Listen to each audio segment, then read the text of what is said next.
Bonjour, dans cette vidéo, nous allons effectuer un rapide survol de l'histoire de la traduction automatique, de sa création à nos jours. Nous avons divisé la brève histoire de la traduction automatique en 4 périodes et en faits marquants. La première époque est quand les premiers systèmes de traduction automatique sont créés et elle commence dans les années 1940 et se termine avec le rapport ALPAC. Après le rapport ALPAC, il y a une période d'environ 25 ans au cours de laquelle très peu de progrès ont été réalisés en traduction automatique, contrairement aux autres domaines de la linguistique informatique, ce qui sera utile pour les systèmes de traduction automatique ultérieurs. Enfin, depuis le milieu des années 80, des approches par corpus sont nées, qui seront celles en vigueur jusqu'à aujourd'hui. Cependant, depuis quelques années, nous avons vu comment les approches basées sur les corpus se sont améliorées avec l'application de l'apprentissage profond. Examinons la brève histoire plus en détail. Avec l'avènement des premiers ordinateurs, plusieurs équipes de recherche ont développé des systèmes opérationnels de traduction automatique. Les attentes concernant le développement du domaine étaient élevées. Les approches utilisées étaient parfois plutôt naïves, certaines d'entre elles étant basées sur la traduction mot à mot. L'optimisme était grand parce que les progrès de l'informatique et de la linguistique formelle, en particulier dans le domaine de la syntaxe, semblaient promettre une grande amélioration de la qualité. De nombreuses prédictions annonçaient des avancées imminentes et de la disponibilité de systèmes entièrement automatiques en quelques années. Cependant, la désillusion s'est accrue à mesure que la complexité des problèmes linguistiques devenait de plus en plus évidente. 1966, le rapport ALPAC. Bien que certains progrès aient été réalisés, en 1966, les agences américaines de financement de la recherche ont brisé l'élan des chercheurs en traduction automatique. Ils avaient commandé un rapport sur la traduction automatique qui a été publié en 1966, le célèbre rapport ALPAC. Le rapport ALPAC a eu un impact considérable dans le domaine. Les conclusions du rapport étaient très négatives et décrivaient les recherches effectuées jusqu'alors comme étant inadéquates et inutiles. Selon le rapport, la traduction automatique était plus lente, moins précise et 2 fois plus coûteuse que la traduction humaine. Et il n'y avait aucune perspective immédiate ou prévisible de traduction automatique utile.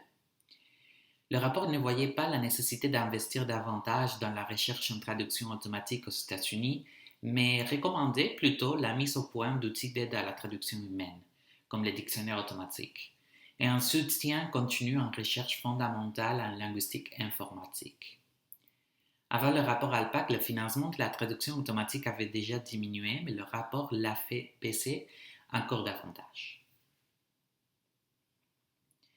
Du milieu des années 60 au milieu des années 80, le progrès de la linguistique informatique.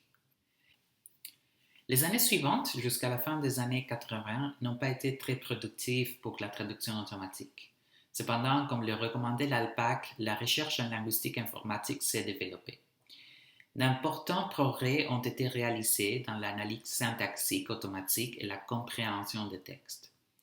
En ce qui concerne la traduction automatique en tant que telle, un système remarquable développé au cours de ces années est Météo, créé à l'Université de Montréal.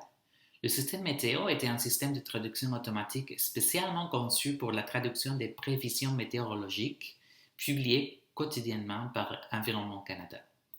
Le système a été utilisé de 1981 à 2001 pour traduire en anglais les prévisions émises en français au Québec et celles émises en anglais dans le reste du Canada en français. Ce système, ainsi que d'autres créés à cette époque, est basé sur des règles linguistiques. Du milieu des années 1980 au milieu des années 2010, les approches basées sur des corpus. À la fin des années 1980, les premiers systèmes basés sur l'analyse statistique des grands corpus bilingues ont commencé à voir le jour. La plupart de ces systèmes n'utilisent pas de connaissances linguistiques et reposent exclusivement sur des statistiques.